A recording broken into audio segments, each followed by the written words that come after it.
minutes, so we continue with debate.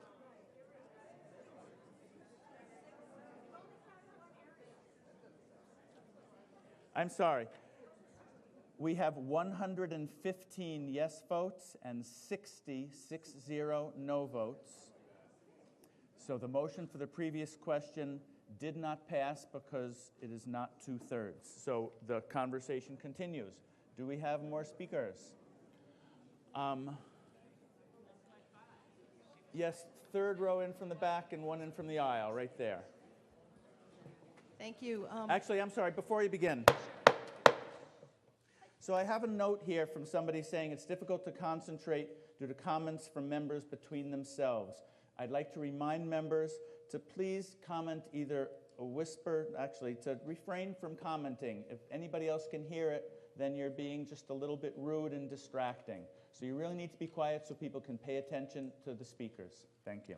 You may continue now. Thank you. My name is Janet McGowan, and I am from Precinct 8.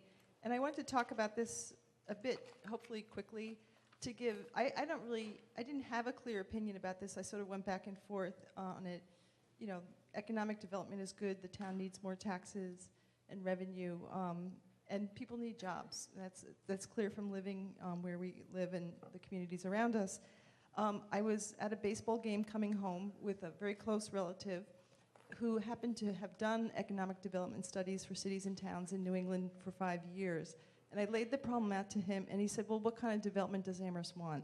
And that before you can make that decision, you have to figure out your economy, the strengths, the weaknesses, look at the surrounding communities. This is what, you know, these consulting groups do, and they can, you know, figure out your next steps. Like, what kind, you know, do you want an arts economy? Do you want it to be a research economy? Do you want to focus on tourism? Because we have a lot of open, you know, buildings in the summer. And then you can direct the strategy of how to get to there. How do you get to that development? And I hate to recommend another study, but in this case, it feels a little cart before the horse to me, that we don't really know what kind of development we want to aim for. And so, you know, that's, you know, I think where I'm landing, and I'm actually interested in hearing people's comments, is let's do the study, let's figure out what our economy is, let's look at the opportunities, look at the strategies. It might be UMass partnering with us, paying for half a position. It might be gap funding. It might be getting, you know, federal funding for certain things. But where are we going, and is really the question, and what is this person supposed to do, and what development do we want that will really fit our community? So I just want to offer those thoughts. Thanks. Thank you.